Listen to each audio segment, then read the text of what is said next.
اللهم اجعل في قلبي نورا. بسم اللہ الرحمن الرحیم. اندلس میں مسلمانوں کے سائنسی کارنامے. ایپیسوڈ 18. ہاسپٹلز یعنی بیمارستان. مسلمانوں کی طبی خدمات کا تذکرہ اس وقت تک نامکمل رہے گا جب تک ان شفا خانوں پر گفتگو نہ کی جائے جو قرون وسطیٰ کے دوران اسلامی بلاد میں قائم کیے گئے تھے. مورخین نے عہد وسطیٰ کے شفا خانوں کے لیے بیمارستان کا لفظ استعمال کیا ہے جو دو لفظوں بیمار اور ستھان یعنی جگہ سے مل کر بنا ہے. یوں فارسی زبان کی اس ترکیب بیمارستان کے معنی بیمار کی جگہ بنتی ہے. عربوں کے یہاں اس کے استعمال کی وجہ یہ ہے کہ ایران کے صوبہ خراسان کے شہر جندی شاپور میں ساسانی حکمرانوں نے ایک مدرسہ قائم کیا تھا جہاں طب کی تعلیم دی جاتی تھی. مدرسے میں ایک بیمارستان بھی تھا. اس مدرسے نے مسلم طب پر گہرے اثرات مرتب کیے اور ایرانی اثرات ہی کا نتیجہ تھا کہ عربوں نے شفا خانے کے لیے فارسی ترکیب بیمارستان لی تھی اور پھر اسے اپنے یہاں رائج کر دیا. بیمارستان کا لفظ آگے چل کر مارستان بن گیا تھا. اکثر طبی تصانیف میں مارستان ہی استعمال ہوا ہے. اسلام میں سب سے پہلے شفا خانہ خلیفہ ولید بن عبد الملک المتوفی 86 ہجری نے دمشق میں بنوایا تھا. 88 ہجری یعنی 707 عیسوی میں خلیفہ نے اپنے ہاتھوں سے اس کا سنگ بنیاد رکھا. اسلامی دنیا کا یہ اولین شفا خانہ جزامیوں کے لیے مخصوص تھا. خلیفہ نے مریضوں کی دیکھ بھال کے لیے اتباع تعینات کیے تھے اور ان کے لیے تنخواہیں مقرر کر دیں. بیماروں کے لیے معاش اور طعام و قیام کا انتظام شفا خانے میں کیا گیا. انہیں ہدایت تھی کہ وہ باہر آ کر تندرست لوگوں سے میل جول رکھیں. خلافت عباسیہ میں خلیفہ ہارون رشید نے جندی شاپور کے مدرسہ طب سے تحریک پا کر عیسائی طبیب جبرنیل بن بختیشو کو بغداد میں شفا خانہ کھولنے کا حکم دیا. شفا خانہ قائم ہوا تو جندی شاپور کے بیمارستان سے ایک ماہر دواساز ماسویہ کو بغداد لایا گیا. بعد میں ماسویہ کا بیٹا یحییٰ بیمارستان کا نگران مقرر ہوا اور ہارون رشید کے عہد میں متعدد ہسپتال بنوائے گئے تھے. ان کے وزیر یحییٰ بن خالد برمکی نے اپنے خرچ سے بیمارستان برامہ کا تعمیر کیا تھا جس کا نگران ایک ہندوستانی طبیب ابن دہن مقرر ہوا. اس کے بعد بغداد میں خلیفہ المعتضد نے دریائے دجلہ کے مشرقی کنارے پر ایک بیمارستان بنوایا کہ جس کے اخراجات خلیفہ المتوکل کی والدہ سجح کے وقف سے پورے ہوتے تھے. 3 صدی ہجری میں ہی بغداد کے محلہ حربیہ میں ایک اور بیمارستان قائم کر دیا گیا جو بیمارستان حربیہ کہلایا. خلیفہ المقتدر کے وزیر ابو الحسن علی ابن عیسیٰ نے 302 ہجری میں ایک وقف مقرر کیا. محرم 306 ہجری میں سنان بن ثابت نے بغداد کے بازار شوق یحییٰ میں خلیفہ المقتدر کے حکم سے بیمارستان السیدہ بنوایا جس کا ماہوار خرچ 600 دینار کے قریب تھا. اسی سال خلیفہ نے سنان کے مشورے پر بغداد کے باب الشام میں اپنے نام پر ایک شفا خانہ تعمیر کروایا جو بیمارستان المقتدری کے نام سے مشہور ہوا. اس کا ماہانہ خرچ 200 دینار تھا جو خلیفہ اپنے جیب خاص سے دیتے تھے. عباسی عہد کے مشہور وزیر ابن الفرات نے اپنے نام پر بغداد میں بیمارستان ابن الفرات قائم کیا تھا. یہ شفا خانہ محلہ درب المفضل میں واقع تھا.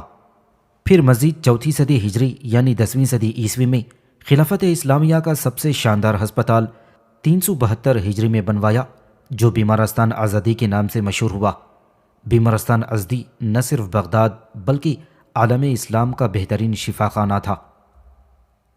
4 صدی ہجری یعنی 10ویں صدی عیسوی کے آغاز میں مکہ معظمہ اور مدینہ منورہ میں شفا خانے کھولے گئے.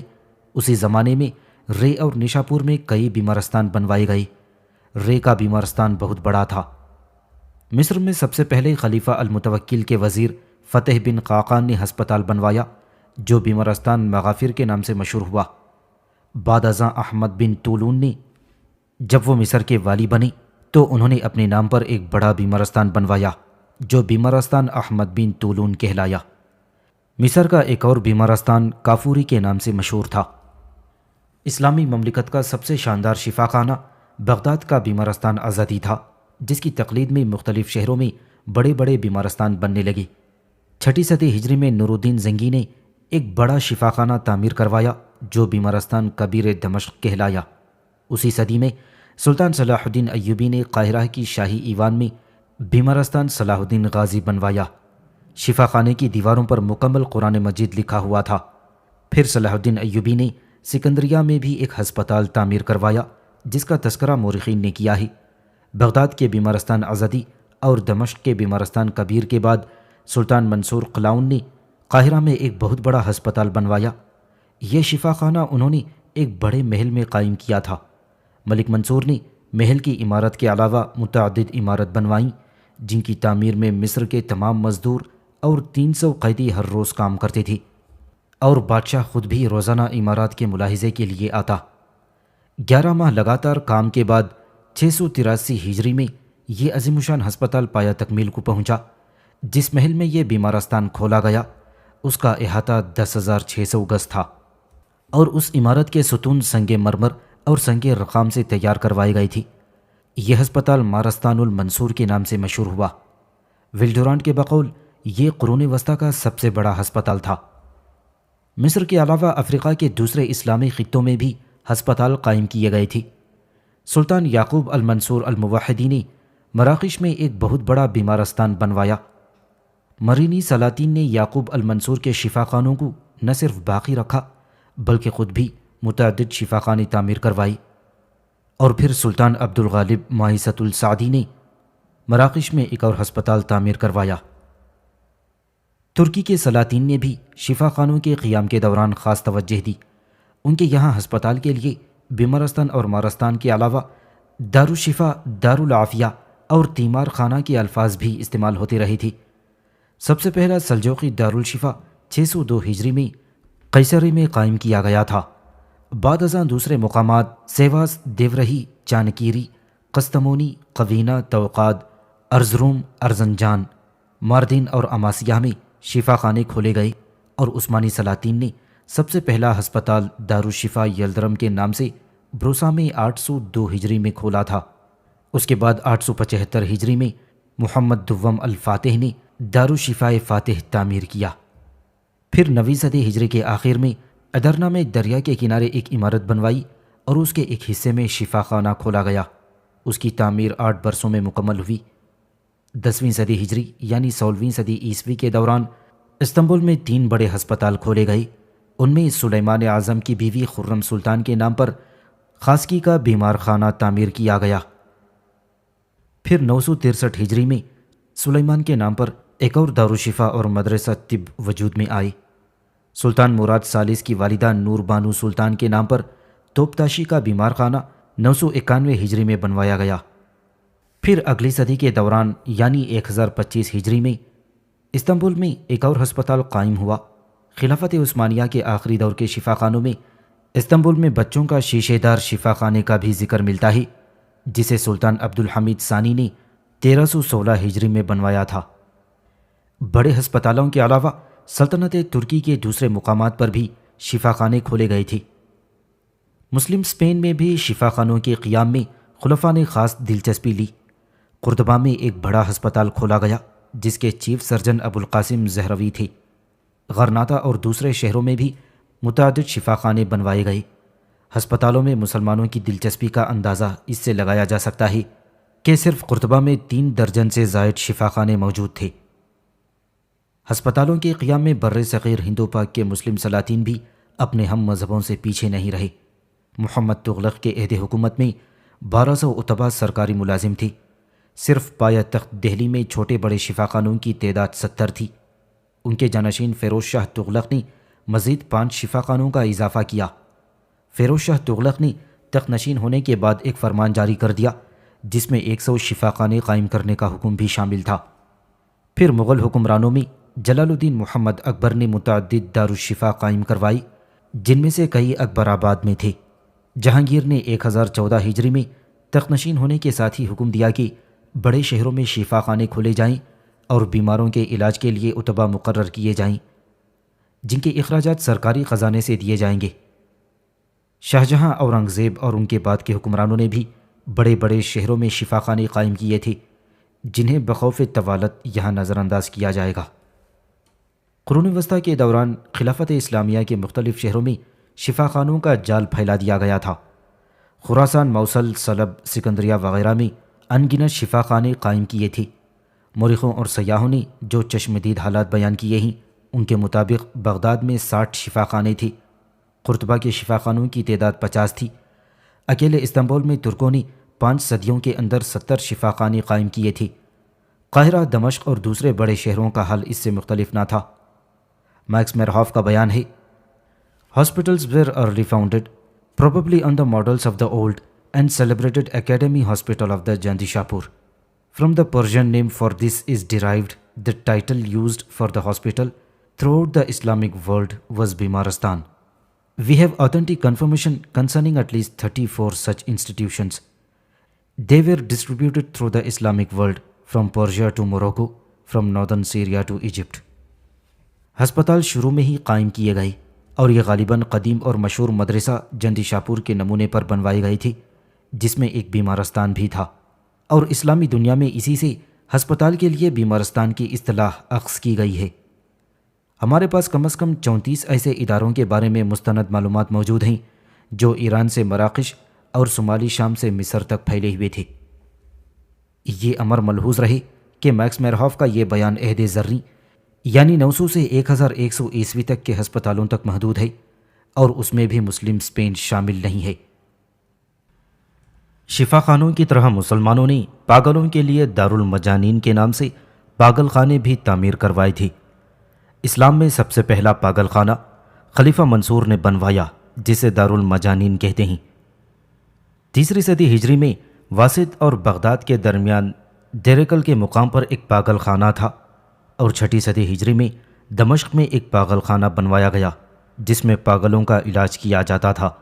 اسی صدی میں سلطان یعقوب المنصور الموحدی نے اپنی سلطنت میں پاگل خانے قائم کیے تھے۔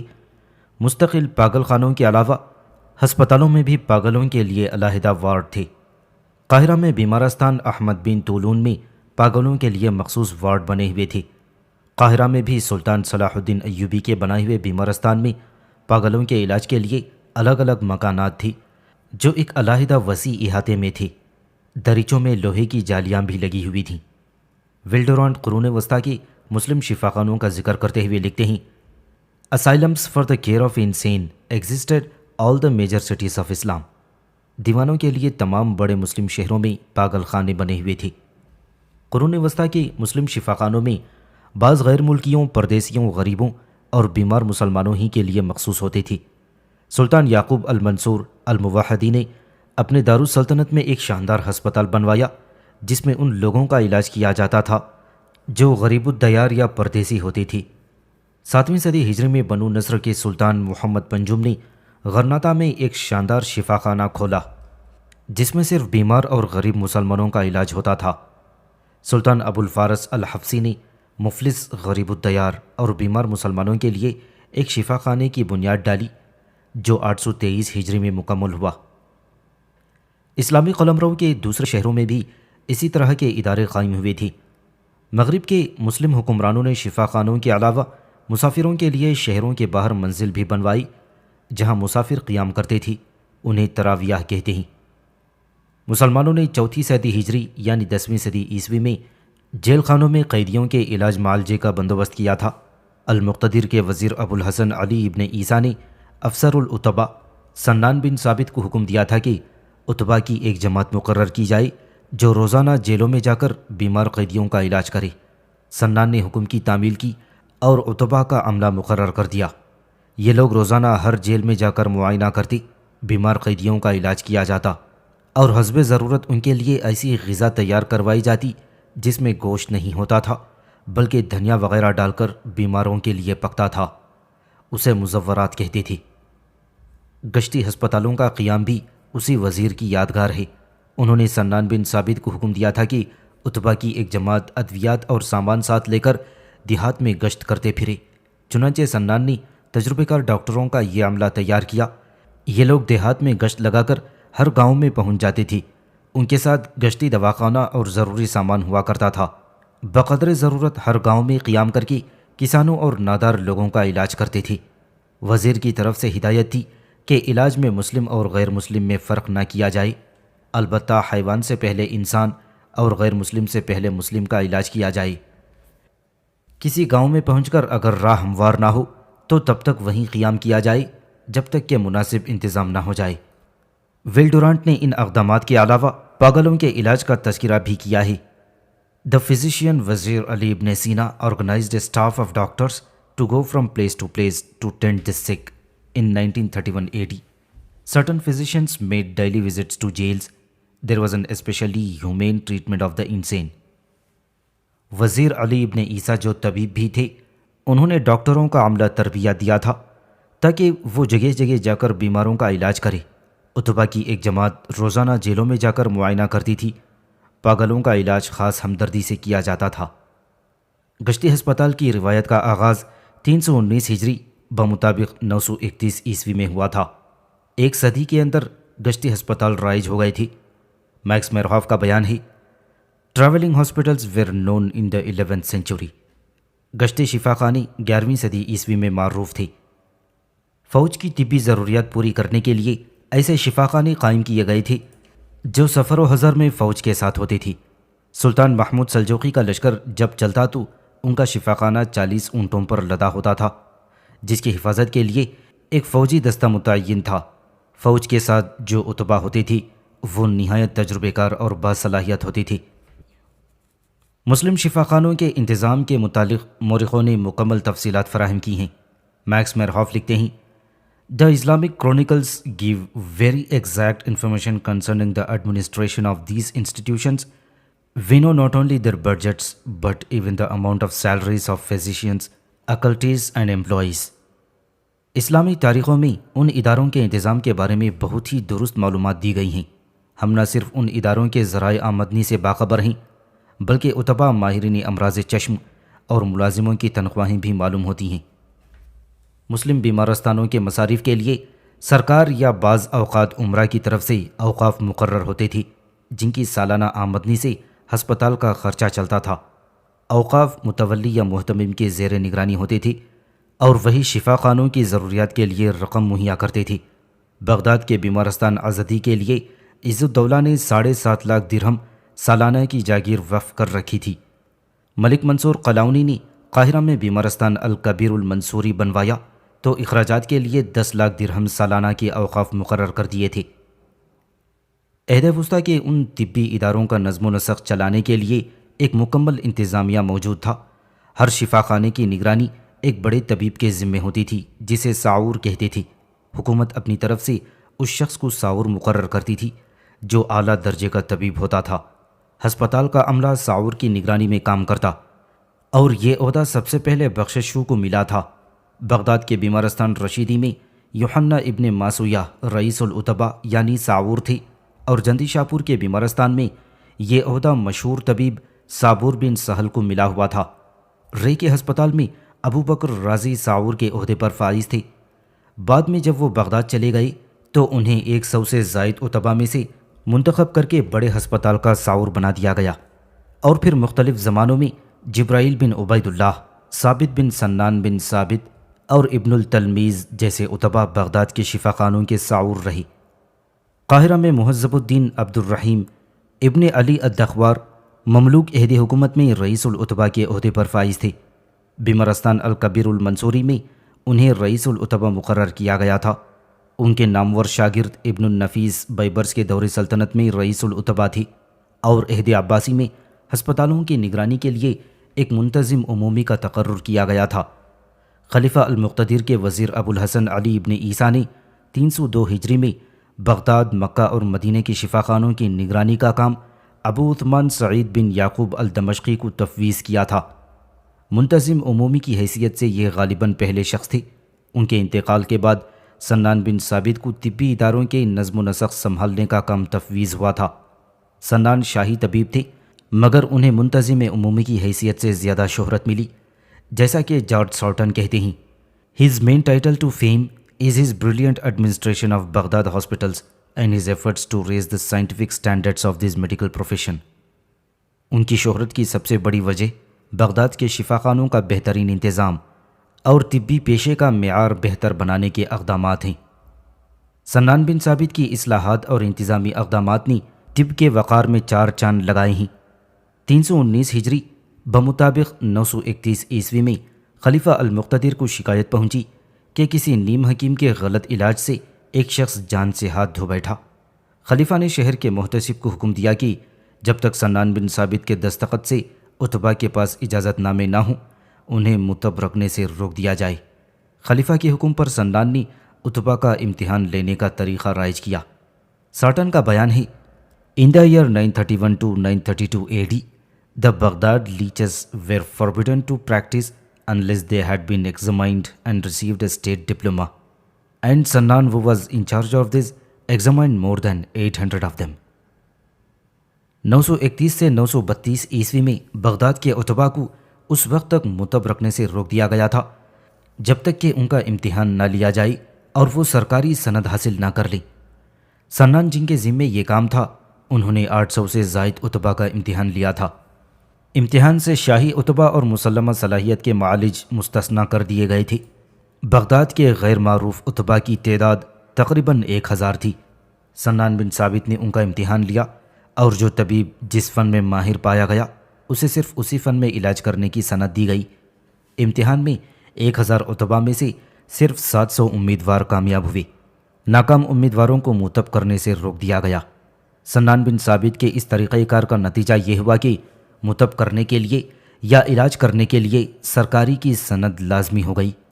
ولڈورانٹ کا بیان ہے، سرکار کی سند لازمی ہو گئی تھی۔ ولڈورانٹ کا بیان ہے، No man could legally practice medicine without passing an examination and receiving a state diploma. Druggists, barbers and orthopedists were likewise subject to state regulation and inspection. کوئی شخص امتحان میں کامیاب ہوئے بنا اور سرکاری سند حاصل کیے بغیر قانونی طور پر متب نہیں رکھ سکتا تھا۔ اسی طرح 2 افروش، حجام اور ماہرین امراض اطفال بھی سرکاری قواعد اور معائنہ کرانے کے پابند تھی۔ عتبہ کے امتحان کا طریقہ دوسرے ادوار و ممالک میں بھی جاری رہا۔ 6 صدی ہجری میں ابن التلمیذ نے عتبہ کا امتحان لیا اور صرف ان لوگوں کو علاج کرنے کی اجازت دی جو اس کے اہل پائے گئے۔ مصر اور شام کے رئیس العتبہ یا منتظم مہذب الدین الدخوار تھے۔ انہوں نے ملک العادل کے حکم پر ایک مرتبہ مصر کے کحالوں یعنی ماہرین امراض چشم کا امتحان لیا اور صرف ان کحالوں کو علاج معالجے کی اجازت دی جو امتحان میں کامیاب ہوئے تھے۔ جن عتبہ کو متب کرنے کی اجازت ملی تھی ان کے نام رجسٹر میں درج ہوتے تھے۔ ممتحن مقرر کیے جانے کے وقت خیال رکھا جاتا کہ وہ دیندار، ماہر فن اور دیانت دار ہوں۔ عتبہ سے امتحان میں پوچھے جانے والے سوالات کی جھلک عبدالعزیز متبب کی تصنیف امتحان الالبا لکافت العتبہ سے سامنے آتی ہے، جس میں کحال سے پوچھا گیا ہے کہ ایک ایک کے 2 کیوں نظر آتے ہیں، یا شب کوری کے اسباب کیا ہیں۔ مجبر یعنی ہڈی بٹھانے والے سے سوال کیا گیا تھا کہ خلا اور میل کی علامات کیا ہیں، جبر کیا ہے، کون سی ہڈیاں ہیں جس پر تشبت نہیں بندھی جاتی۔ جرح سے دریافت کیا جاتا ہے کہ انسان کے بدن میں کتنی ہڈیاں ہوتی ہیں، اعصاب اور عضلات کتنے ہیں، رگیں کتنی ہیں اور کہاں کہاں ہیں۔ زمانہ وسطیٰ کے مسلم شفاخانوں میں عتبہ متعین ہوتے تھے۔ بیمارستان آزادی میں 24 عتبہ خدمات انجام دیتے۔ ہسپتال میں ماہرین خصوصی کی مختلف جماعتیں کام کرتی تھیں، جن میں تباعیون یعنی ماہر عضویات، کحالون یعنی ماہر امراض چشم، جراحون یعنی سرجن اور مجبرمون یعنی ہڈی بٹھانے والے تھے۔ تبریز کے ربع رشیدی شفاخانے میں مختلف ممالک کے 50 عتبہ رہتے تھے۔ جراح، کحال اور مجبر اس کے علاوہ تھے۔ بعض شفاخانوں میں اس سے زیادہ عتبہ کام کیا کرتے تھے۔ مسلم حکمرانوں کے پاس درباری عتبہ بھی ہوتے۔ سیف الدولہ جب دسترخوان پر بیٹھتے تھے تو 24 ڈاکٹر موجود رہتے تھے۔ خلیفہ المتوکل کے پاس مسلمان ڈاکٹروں کے علاوہ 56 عیسائی عتبہ بھی تھے۔ درباری عتبہ کو مختلف خدمتوں کے عوض 2-2 3-3 تنخواہیں ملتی تھیں۔ ان عتبہ میں ہمارے زمانے کے اسپیشلسٹس کی طرح مختلف امراض کے ماہرین خصوصی ہوا کرتے تھے۔ ان میں بعض فساد، کچھ کحال اور کچھ اسنانی ہوتے تھے، اور بعض عتبہ صرف عورتوں کے علاج کے ماہر تھے اور صرف یہی خدمت انجام دیتے تھے۔ مصر میں اکثر کحال تھی کیونکہ وہاں آنکھوں کی بیماری عام تھی۔ یہ لوگ قدح عین کے ذریعے موتیا بنت کا اس طرح علاج کرتے تھے جس طرح آج کل اس کا آپریشن کیا جاتا ہے۔ پھر بیمارستان آزادی میں 2 شنبہ اور جمعرات کے دنوں میں بغداد کے بڑے بڑے عتبہ آتے اور پیچیدہ امراض کی تشخیص و امراض میں متعین اتباع کی مدد کرتی تھی۔ رئیس الاتباع کے کام کرنے کے ایام اور اوقات مقرر تھی۔ جبرائیل بن عبید اللہ ہفتے میں 2 روز اور 2 شب کام کرتی تھی۔ انہیں ماہانہ 300 درہم تنخواہ ملتی تھی۔ ساور کی حیثیت سے راضی شفا خانے میں خود بھی کام کرتی تھی۔ سنان بن ثابت بھی دیگر اتباع کے ہسپتال میں کام کرتی تھی۔ جبرائیل بن عبید اللہ ہفتے میں 2 روز اور 2 شب کام کرتی۔ انہیں ماہانہ 300 درہم تنخواہ ملتی تھی۔ ساور کی حیثیت سے راضی شفا خانے میں خود بھی کام کرتی تھی اور سنان بن ثابت بھی دیگر اتباع کے ہسپتال میں کام کرتی تھی۔ بیمارستان سکندریہ میں سرکار کی طرف سے ان لوگوں کے لیے علیحدہ اتباع اور جراح تعینات تھیں جو ہسپتال میں رہ کر علاج کروانا نہیں چاہتے تھے۔ یہ اتباع اور جراح بیماروں کے گھروں میں جا کر ان کا علاج کرتے۔ ہسپتالوں میں لائبریریاں ہوا کرتی تھیں۔ بڑے بڑے اتباع ہسپتالوں میں ہی طب کا درس دیتے، ازدی ہسپتال میں لیکچر دیتی تھی۔ قاہرہ کے بیمارستان الکبیر المنصوری میں درس و تقریر کے لیے علیحدہ کمرے مخصوص تھے۔ شفا خانے میں متعین ممتاز طبیب کے لیے روزانہ معمول تھا کہ وہ بیماروں میں گشت لگا کر معائنہ کرے اور ان کا حال پوچھے، ہر بیمار کے لیے نسخے اور ہدایات تجویز کرے۔ مسلم شفا خانوں میں الگ الگ وارڈ ہوا کرتے تھے۔ بغداد کے بڑے دارالشفا میں متعدد وارڈ ہوا کرتے تھے۔ ہر وارڈ شاہی محلہ معلوم ہوتا تھا۔ قاہرہ کا منصوری ہسپتال محل میں قائم کیا گیا تھا، جس کے 4 بڑے ایوان تھے۔ بادشاہ نے بہت سی نئی عمارتیں بنوائیں۔ ہسپتال میں مختلف وارڈ تھے۔ قدیم 4 ایوان نجار حمیات کے مریضوں کے لیے مخصوص تھے۔ آشوب چشم والوں کے لیے علیحدہ وارڈ بنے ہوئے تھے۔ موارد عمل جراحی یعنی سرجیکل کیسز کے لیے اپنا الگ وارڈ، امراض بطن یا اسہال کے بیماروں کے لیے علیحدہ وارڈ تھا۔ بیمار خواتین کے لیے زنانہ وارڈ علیحدہ تھی، جن کی تیمارداری اور خدمت کے لیے نرسیں تعینات کی گئی تھیں۔ مردوں کے لیے جداگانہ وارڈ تھے، جن کے خدام اور تیماردار مرد ہوتے تھے۔ جرجی زیدان کے بقول مسلم شفا خانوں میں ہر مرض کے لیے علیحدہ وارڈ تھا یا مخصوص وارڈ بنا دیے گئے تھے۔ وارڈ کے لیے جو طبیب متعین ہوتا تھا وہ اس میں چکر لگاتا، اس کے آگے وہ تیماردار اور خدام ہوتے جو اس کام کے لیے مقرر ہوتے تھے۔ طبیب بیماروں کو تشفی دیتا، دوائیں تجویز کرتا اور ہر مرض کے لیے دوائیں لکھتا۔ میکس میرہاف کا بیان ہے، دی hospitals were divided into 2 sections for men and women and each had its own ward and dispensaries۔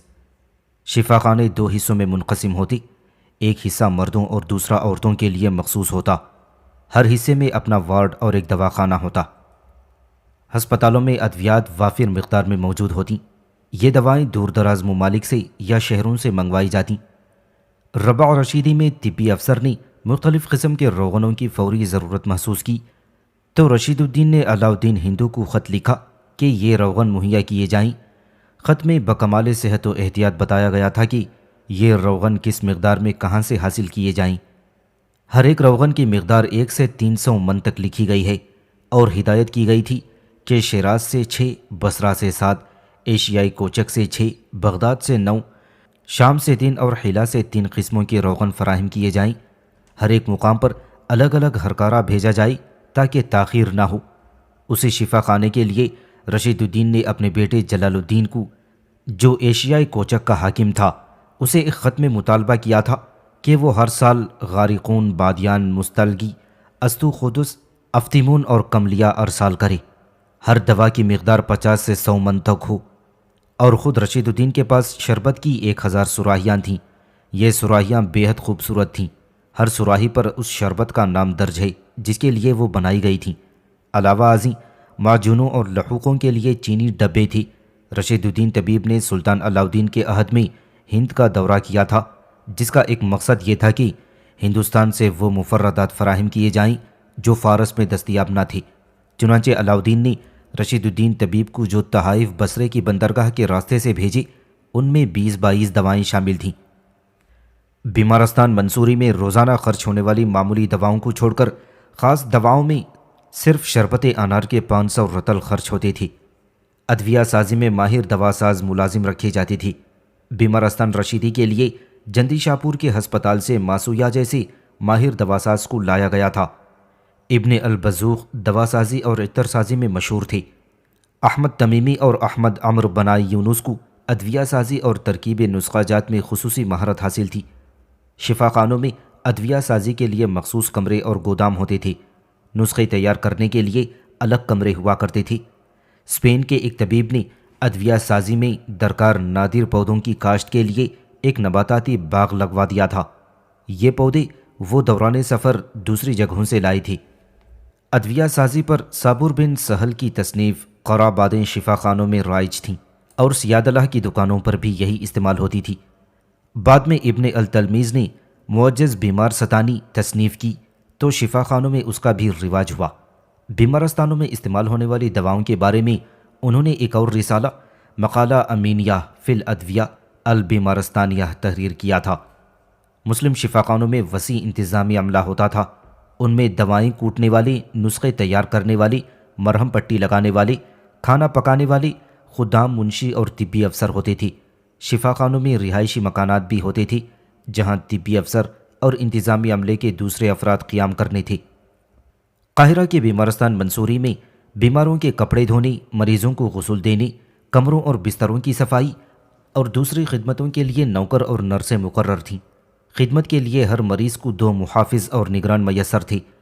مختلف قسم کی ادویات، تیل اور فتیلے، پیالے اور دوسری چیزیں تقسیم کرنے کے لیے ملازم مقرر تھے جن کی ڈیوٹی یہ تھی کہ وہ مطبخ میں اپنی نگرانی میں مریضوں کے لیے مخفی کھانے، مرغ، چوزے اور گوشت تیار کروائیں اور ہر بیمار کے لیے مجوزہ طعام ایک الگ اور خاص تھالی میں اس کے سامنے پیش کریں جس میں کوئی دوسرا مریض شریک نہ ہو۔ ملازمین کو حکم تھا کہ وہ کھانا ڈھانپ کر بیماروں تک پہنچائیں اور تب تک ڈیوٹی انجام دیتے رہیں جب تک کہ تمام مریضوں کو کھانا فراہم نہیں کیا جاتا۔ بیمارستان منصوری میں بے خوابی کے مریضوں کے لیے علیحدہ وارڈ کا انتظام تھا جہاں داستان گو ملازم رکھے گئے تھے۔ یہ لوگ موسیقی اور دلچسپ قصوں سے بیماروں کو خوش کرنے تھے اور مریضوں کو مطالعے کے لیے تاریخ کی کتابیں فراہم کی جاتی تھیں۔ کمزور مریضوں کے لیے ایسی ایکٹنگ کی جاتی تھی جس سے وہ خوش ہو کر ہنس پڑیں۔ انہیں خوش کرنے کے لیے دیہاتی ناچ پیش کیے جاتے تھے۔ شفا خانے کے نزدیک جو مسجدیں واقع تھیں ان کے مؤذنوں کو حکم تھا کہ وہ صبح سے تقریباً 2 گھنٹے پہلے اذان دے دیا کریں اور اچھے لحن کے ساتھ اشعار پڑھیں تاکہ بیمار خوش ہو جائیں، کیونکہ بے خوابی اور طویل رات ان کے لیے تکلیف کا باعث ہوتی ہے۔ بیمارستان میں ربع صحت مریضوں کی فوری شفا یابی کے لیے بھی موسیقی کا انتظام کیا گیا تھا جس کے لیے گوبے ملازم رکھے گئے تھے۔ انسانی ہمدردی کے یہ خوبصورت نظارے کسی ایک ہسپتال کی 4 دیواری تک ہی محدود نہ تھے۔ قرون وسطیٰ کے دوسرے مسلم ہسپتال بھی یہی روح پرور سماں پیش کر رہے تھے۔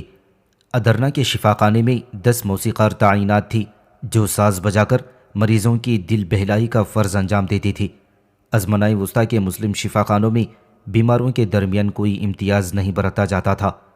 بیمارستان منصوری میں عام اجازت تھی کہ اس میں بلا تفریق مذہب و ملت، رنگ و نسل ہر مریض داخل ہو سکتا ہے۔ اس کے وقف نامے میں کہا گیا تھا کہ یہ ہسپتال عمرہ و غربا، مرد و زن، مقامی غیر مقامی، بچوں اور بوڑھوں، لڑکے اور لڑکیوں، اجنبی اور رشتہ داروں، مقیم و مسافر، قوی و ضعیف، عام و خاص، اعلیٰ و ادنا، افسر و ماتحت، بینا و نابینا، افضل و کمتر، مشہور و گمنام، ذی قدر و بے قدر، مالک و مملوک، چاہے ان کا تعلق کسی رنگ و نسل سے ہو، ان کے امراض جسمانی ہوں یا روحانی یا اعصابی، کم ہوں یا زیادہ، ایک جیسے ہوں یا مختلف، ظاہری ہوں یا باطنی، سب کے لیے وقف ہے۔ سب کا علاج بلا معاوضہ ہوگا جس پر کوئی اعتراض نہیں کر سکتا۔ یہ علاج محض خدا کے لیے اور آخرت کا اجر حاصل کرنے کی غرض سے اور اس کے احسان عام کی وجہ سے ہوگا، کیونکہ اللہ کا حکم ہے کہ مریض کی بھلائی پر خرچہ کیا جائے اور ان لوگوں پر جو بیماروں کی دیکھ بھال کرتے ہیں۔ وقف نامے میں کہا گیا ہے کہ غریب بیمار چاہے وہ مرد ہو یا عورتیں مکمل صحت یابی تک شفا خانے کے اندر داخل رہیں گے، جہاں علاج کی تمام سہولیات ان پر صرف کی جائیں گی اور تمام لوگوں کی ضروریات پوری کی جائیں گی۔ اس ہسپتال میں علاج کی کوئی مدت مقرر نہ تھی۔ مریض شفا یاب ہونے یا مرنے کے بعد ہسپتال سے نکلتا تھا۔ دمشق، قاہرہ، بغداد اور دوسرے شہروں کے شفا خانوں کے دروازے ہر قسم کے مریضوں کے لیے کھلے ہوئے تھے۔ ہندوستان میں فیروز شاہ تغلق کے بنائے ہوئے بڑے شفا خانے میں بلا لحاظ رنگ و نسل، مذہب و ملت تمام بیماروں کا علاج یکساں طور پر کیا جاتا تھا۔ عہد وسطیٰ کے مسلم شفا خانوں میں مریضوں کو جو سہولیات میسر تھیں وہ جدید دور کے بڑے بڑے ہسپتالوں میں بھی فراہم نہیں ہوتیں۔ شفا خانوں میں کوئی فیس وصول نہیں کی جاتی تھی۔ علاج معالجے کا سارا خرچہ اوقاف سے پورا کیا جاتا تھا۔ ہسپتال کے بیرونی حصے میں نوارد مریض کا سب سے پہلے گہرا معائنہ کیا جاتا۔ مرض اگر ہلکا ہوتا تو اسے نسخہ لکھ کر دیتی اور شفا خانے کی ڈسپنسری سے دوا لے کر چلا جاتا۔ بیماری زیادہ ہوتی تو مریض کا نام و پتہ درج کر لیا جاتا۔ حمام سے اس کے کپڑے اتروا کر ایک مخصوص گودام میں جمع کیے جاتے، پھر اسے شفا خانے کے کپڑے پہنا کر متعلقہ وارڈ میں پہنچا دیا جاتا، جہاں پاک و صاف بستر والا پلنگ الاٹ ہوتا۔ اس کے بعد ڈاکٹر اس کا علاج شروع کرتے۔ دوا اور غذا تجویز ہوتی۔ کھانے میں بکری، گائے، تیتر، مرغ اور دوسرے پرندوں کا گوشت فراہم کیا جاتا۔ روبہ صحت مریض جب مقررہ روٹی اور سالم مرغی ایک دفعہ کھاتا اور اسے ہضم کر جاتا تو پھر اسے تندرست مانا جاتا۔ بیمارستان احمد ابن طولون میں مریض جب مرغ کا شوربہ اور پھلکے کھانے لگتا تب اسے گھر جانے کی رخصت ملتی تھی، اور بیمارستان کبیر دمشق میں مریضوں کے اخراجات کی تفصیل درج ہوتی تھی۔ بیمارستان صلاح الدین ایوبی میں مریضوں کے لیے شاندار کمرے تھے۔ ہر کمرے میں پلنگ اور اس پر سلیقہ مندی سے بچھونے اور تکیے رکھے ہوئے ہوتے تھے۔ شفا خانوں میں بیماروں کو جاڑوں میں گرم کپڑے، کمبل اور کوئلہ فراہم کیا جاتا۔ منصوری شفا خانے میں ناظم وقت کو حکم تھا کہ وہ بیماروں کے لیے کھانے پینے کی چیزیں، آنکھوں کے استعمال کی اشیاء، دیگچے، برتن، معجون، مختلف مرہم، تیل، مشروبات، ادویات، فرش، بستر اور ضروری آلات وقف کی آمدنی سے پوری کرے۔ بیماروں کی عام ضروریات بھی شفا خانے ہی کی طرف سے پوری کی جاتی تھیں۔ مریض کے لیے روزانہ جلانے کی خوشبو، کھانے پینے کے لیے رکابیاں، شیشے کے پیالے اور گلاس فراہم کیے جاتے۔ مٹی کی سراہیاں، کوزے، دیے، جلانے کے تیل، کھانے پینے میں استعمال کے لیے دریائے نیل کا پانی، مریض کے کھانے کو ڈھانپنے کا سامان اور گرمی میں کھجور کے پتوں کے بنے ہوئے پنکھے بھی وقف کی طرف سے ملتے تھے۔ مراکش کے شفا خانے میں بھی مریضوں کو کم سہولیات میسر نہ تھیں، اور یہاں اون، کتان، ریشم اور چمڑے سے بہترین بستر تیار کروائے گئے تھے۔ بیماروں کے لیے جاڑوں اور گرمیوں میں دن اور رات کے لیے الگ الگ کپڑوں کا انتظام تھا، اور مملکت کے کسی حصے میں بھی کوئی بھی پردیسی اور اجنبی بیمار ہوتا اسے لا کر ہسپتال میں داخل کر دیا جاتا۔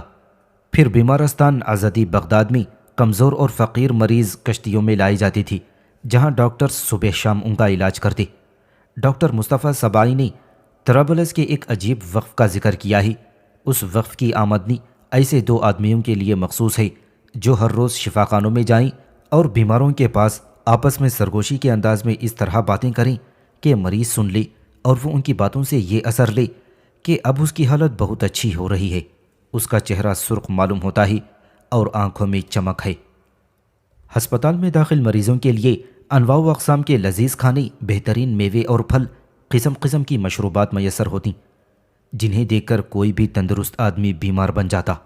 831 ہجری میں ایک سیاح دمشق کے شفا خانے میں لذیذ کھانے دیکھ کر بیمار بن گیا اور اپنا نام مریضوں کے رجسٹر میں درج کروا لیا۔ طبی افسر نے لذیذ کھانے، گوشت، مرغ، مٹھائیاں اور بہترین پھل تجویز کیے، لیکن انہیں سیاح کی اصل بیماری معلوم ہو گئی تھی۔ 3 روز بعد رقہ لکھ کر بھیجا گیا کہ مہمان صرف 3 روز ٹھہر سکتا ہے۔ بیمارستان منصوری پوری دنیا میں قرون وسطیٰ کا سب سے بڑا ہسپتال تھا، جس کا احاطہ دہلی کے لال قلعے کے احاطے سے 3 گنا بڑا تھا۔ اس میں بیماروں کے لیے 8000 بستروں کی گنجائش تھی۔ روزانہ 4000 سے زائد مریضوں کا علاج کیا جاتا تھا۔ اتنے بڑے ہسپتال میں بھی ناظم وقف کے فرائض میں ایک فرض یہ تھا کہ جو لوگ ہسپتال میں تندرست ہو جائیں انہیں حسب حال اوسط درجے کا لباس فراہم کیا جائے اور اس کے ساتھ نقدی رقم دی جائے تاکہ باہر جا کر وہ دوسروں کے محتاج اور دست نگر نہ ہو جائیں۔ دوسرے مسلم شفا خانوں میں بھی دستور تھا کہ مریض جب شفایاب ہونے کے بعد ہسپتال سے چھٹی پاتا تو اسے گھر جانے کے لیے کرایہ اور سفری خرچہ دیا جاتا، جسے زاد السلام کہتے تھے۔ اس کے علاوہ اسے اتنی رقم دی جاتی تھی جس میں وہ اپنے گھر پر رہ کر بیماری کے بعد کے کمزوری کے ایام بے فکری سے گزار سکے، تاکہ معاشی مجبوری کے تحت اسے فوری طور پر کام کرنا نہ پڑے جس سے وہ دوبارہ بیمار ہو جائے۔ لباس اور نقدی رقم امیر و غریب سب کو ملتی تھی، البتہ غریب آدمیوں کو نہ صرف کمزوری کے ایام گزارنے کے لیے رقم دی جاتی تھی بلکہ اس کے ساتھ ساتھ اس قدر نقدی فراہم کی جاتی تھی جس پر وہ اس وقت تک گزارا کر سکتے تھے جب تک انہیں روزگار دوبارہ نہ مل جاتا۔ مراکش کا ہسپتال اس معاملے میں سب سے آگے تھا۔ یہاں ہسپتال سے رخصت ہوتے وقت اغنیاء اور فقراء سب کو رقم ملتی تھی، البتہ غربا کو اس رقم کے علاوہ اتنا سرمایہ دیا جاتا تھا جس سے وہ اپنا کاروبار شروع کر سکتے تھے۔ پردیسیوں کے لیے جو شفاخانے مخصوص تھے ان میں بھی یہی سہولیات میسر تھیں۔ مسلم بیمارستانوں میں اگر کسی مریض کی موت واقع ہو جاتی تو اس کی تجہیز و تکفین پورے اسلامی آداب کے ساتھ شفاخانے کی طرف سے ہوتی تھی۔ غسل دینے، حنوط لگانے، کفن کے اخراجات اور قبر کھودنے کی اجرت شفاخانے کے وقف سے ادا کی جاتی تھی۔ پھر میت کو سنت نبوی صلی اللہ علیہ وسلم کے مطابق باعزت طور پر دفن کر دیا جاتا۔ قاہرہ کا بیمارستان منصوری تمام مسلم شفاخانوں کے لیے انسانی ہمدردی کی قابل رشک مثال پیش کر رہا تھا۔ اس ہسپتال میں خارجی بیماروں کے لیے بھی بڑے پیمانے پر سہولیات فراہم تھیں۔ اس کے وقف نامے میں ناظم اوقاف کو ہدایت کی گئی تھی کہ جو آدمی اپنے گھر میں بیمار ہو اور ہسپتال میں علاج کرانے سے لاچار ہوں، اسے جس دوا، شربت یا معجون کی ضرورت ہو وہ اس کے گھر پہنچا دے۔ اگر کوئی ایسا خارجی مریض اپنے گھر میں مر جائے تو ناظم اہل میت کے شایع نشان اس کی تجہیز و تکفین کے اخراجات، غسل دینے، قبر کھودنے اور قبرستان تک پہنچانے کی اجرت شفاخانے کے وقف سے ادا کرے۔ یہ وہ ہدایات تھیں جن سے سرم و انحراف نہیں ہو سکتا تھا، بلکہ اگر ناظم اوقاف چاہتے تو سہولیات کا دائرہ بڑھا سکتے تھے۔ یہ اس کی ثوابدید پر منحصر تھا۔ وقف نامے میں کہا گیا تھا کہ ناظم کا فرض ہے کہ ظاہری اور باطنی حالات میں اللہ سے ڈرے، کسی بڑے آدمی کے ساتھ نچلے طبقے کے آدمی سے بہتر سلوک نہ کرے، نہ اپنے ملک کے باشندے کو غیر ملکی پردیسی پر ترجیح دے، بلکہ خرچ میں ثواب اور اللہ کے قرب کا لحاظ رکھے جو رب الارباب ہے۔ بیمارستانوں میں نفیس آلات اور عمدہ ساز و سامان ہوتا تھا۔ بیماروں میں کوئی امتیاز نہیں برتا جاتا تھا۔ بیمارستان منصوری میں مردوں کی طرح عورتیں بھی داخل کی جاتی تھیں۔ امیر و غریب، مسلم و غیر مسلم، آزاد و غلام کی کوئی قید نہ تھی۔ بیمارستان کبیر دمشق، بیمارستان احمد ابن طولون، قاہرہ اور دوسرے بڑے شفاخانوں کے دروازے سب کے لیے کھلے ہوتے تھے۔ فیروز شاہ تغلق کے بنائے ہوئے بڑے شفاخانے میں امیر و غریب، مقامی و مسافر، شریف و رذیل، آزاد و غلام سب کا یکساں علاج ہوتا۔ بیمارستان منصوری میں ہر انسان کے لیے اذن عام تھا۔ اس کے وقف نامے میں اجازت تھی کہ جو لوگ اس میں نہ آ سکیں وہ بھی اس کی نایاب دوائیں استعمال کر سکتے ہیں۔ اس ہسپتال میں کسی کو رد نہیں کیا جاتا تھا اور نہ ہی علاج کی مدت کی کوئی حد تھی۔ ہسپتال میں 8,000 مریضوں کے لیے جگہ تھی۔ روزانہ کئی ہزار مریض علاج کرواتے۔ بیمارستان کبیر دمشق میں مریضوں کے نام اور پتے رجسٹروں میں درج ہوتے تھے۔ ان میں مریضوں کے اخراجات کی تفصیل بھی لکھی جاتی تھی۔ بیمارستان احمد ابن طولون میں مریض کے کپڑے اتروا کر اسے ہسپتال کے کپڑے دیے جاتے تھے۔ اسے بستر ملتا تھا۔ صبح شام عتبہ اور جراح اس کے پاس آتے۔ جب وہ مرغ کا شوربہ اور پھلکے کھانے لگتا تب اسے گھر جانے کی رخصت ملتی تھی۔ بیمارستان صلاح الدین ایوبی میں بیماروں کے لیے شاندار کمرے تھے۔ ہر کمرے میں پلنگ اور اس پر سلیقہ مندی سے بچھونے اور تکیے رکھے ہوتے تھے۔ شفاخانوں میں مریضوں کو جاڑوں میں گرم کپڑے، کمبل اور کوئلہ فراہم کیا جاتا۔ دوا اور غذا مفت ملتی تھی اور یہ تمام سہولیات شاہی مصارف سے ملتی تھیں۔ بیماروں سے کوئی فیس نہیں لی جاتی تھی۔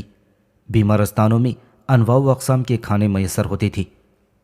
قاہرہ کے بیمارستان میں ربع صحت بیماروں کی فوری شفا یابی کے لیے موسیقی کا انتظام تھا اور اس مقصد کے لیے گویے ملازم رکھے گئے تھے۔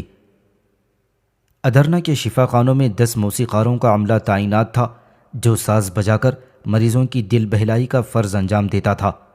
مسلم ہسپتالوں میں جو مریض بے خوابی کے شکار ہوتے تھے ان کے لیے ہلکی موسیقی کا انتظام موجود تھا۔ ان کے لیے داستان کو تعینات ہوتے تھے جو انہیں قصے سناتے تھے۔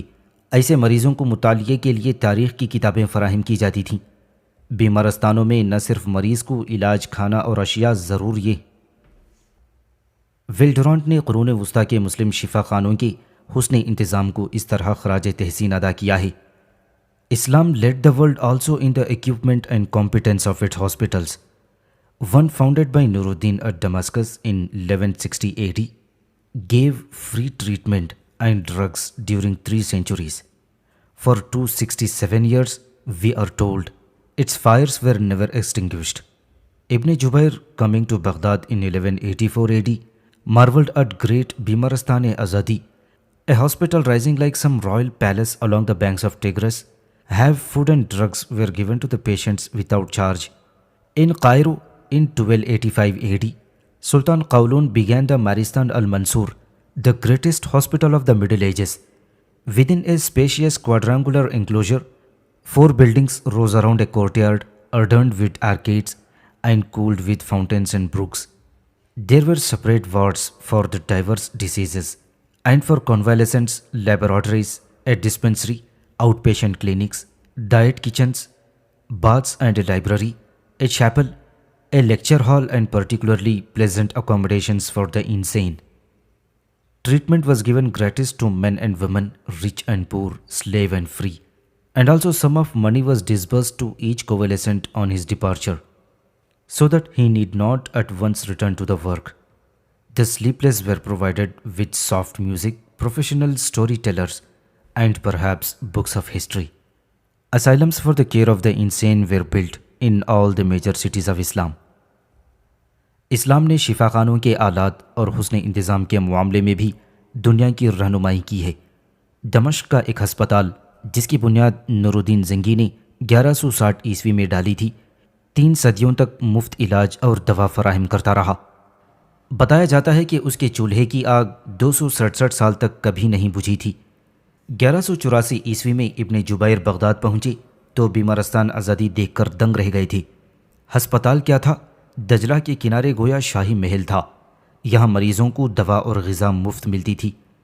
قاہرہ میں 1285 عیسوی میں سلطان قلاؤن نے ایک وسیع 4 گوشہ احاطے میں قرون وسطیٰ کا سب سے بڑا ہسپتال بیمارستان المنصوری قائم کیا تھا. وسیع صحن کے گرد 4 عمارتیں کھڑی تھیں اور صحن محراب دار راستوں سے آراستہ اور فواروں نہروں سے ٹھنڈا تھا. شفا خانے میں مختلف بیماروں کے لیے الگ الگ وارڈ بنے ہوئے تھے. افاقہ یاب بیماروں اور لیبارٹریوں کے لیے مخصوص کمرے تھے. نیز اس میں دواخانی، بیرونی مریضوں کے لیے مطب، باورچی خانے، حمام، کتب خانہ، عبادت خانہ، لیکچر ہال اور خاص کر پاگلوں کے لیے عمدہ رہائش کا انتظام کیا گیا تھا. مرد و عورت، امیر و غریب، غلام و آزاد، سب کا علاج مفت ہوتا تھا. روبہ صحت مریض کو رخصت ہوتے وقت رقم دی جاتی تھی تاکہ اسے فی الفور کام کرنے کی ضرورت نہ پڑے. بے خواب مریضوں کے لیے ہلکی موسیقی یا پیشہ ور قصہ کو لوگوں اور تاریخ کی کتابوں کا بندوبست کیا گیا تھا. دیوانوں کے لیے تمام اسلامی شہروں میں پاگل خانے بنے ہوئے تھے.